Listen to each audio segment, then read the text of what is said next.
Welcome to this week's Bushel Up. Mentioned it last week. We really were starting to see the insects pick up, and nothing's really changed. We've really seen them ramp up here.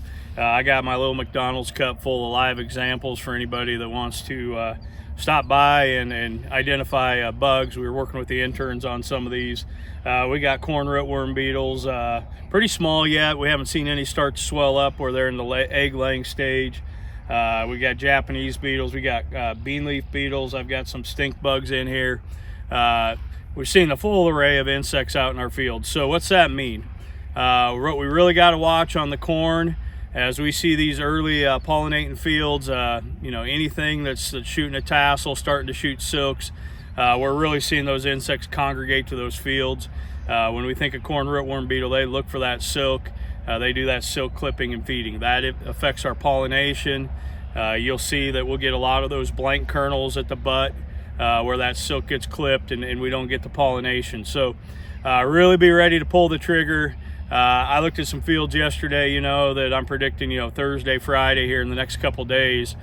We need to get the fungicide and insecticide out there just to protect that early silk, that early pollination, especially as those bugs congregate to those fields. So be watching that. The Japanese beetles react the same way. They really love those silks, and they'll go in and start boring down into that tip. So be aware of that. That's our concern on corn. When we look at soybeans, you can see, I've got some defoliation going on here at Aurora. There's a little culprit right there. Again, a little bit of defoliation is not what we're concerned about. You get a lot of, we never like to see anything eating our crop. When I look out here, I've got some of the top leaves starting to get shot holed. These are our solar panels, so we do want to protect as much leaf tissue as we can. We're still creating vegetative growth on pretty much the canopy here, as you can see behind me. But we really want to watch that under canopy. Are they starting to feed on flowers, on blooms? And as leaves harden off, certain fields, especially if they're really hitting those new trifoliates, we want to keep those. So again, it's a little bit of a judgment call. We've got a lot going on, so if you're making a trip across the field, like I say, we always recommend an insecticide because we still have some stem borer adults floating around along with the stink bugs and bean leaf beetles. So that's what we're looking at on soybeans.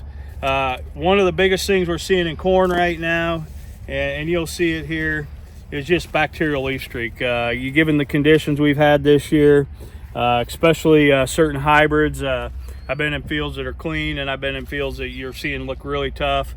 I had one grower think maybe he had disease in his field, gray leaf spot, but when you see bacterial leaf streak, you see the long lesions, a lot of irregularity to them, a little different than gray leaf spot, which is more rectangular. So we are finding some gray leaf spot. I had several reports of that, and obviously conditions being dewy, wet, humid throughout the day are just very ideal for disease development. Very concerned about what we're going to see here in the next couple weeks as stuff starts to blow up. We're already seeing it with bacterial leaf streak. We've seen some common rust in fields, so a lot of stuff happening out there.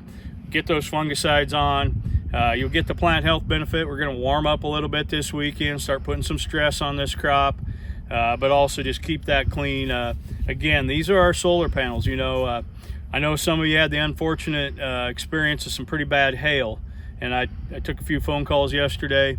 Really the name of the game, if you have foliage out there, maybe 30-40% defoliation, we got to protect as much green tissue as we can. We do that with fungicides. We do that by keeping the insects out. So on corn, make sure you're protecting that green tissue. If you got hail, I know some fields are beyond repair. Let's not throw good money after bad. What's happened. But if there is still that opportunity, that's the direction I go. On soybeans, if they've been defoliated, hailed, a PGR to stimulate some more growth, they are still putting on vegetative growth, whereas our corn is pretty well done. If you're to tassel time, you're not going to get more tissue. You just got to take care of what you got. So that's kind of our advice for this week. Starting to see the planes up in the air, drones are going.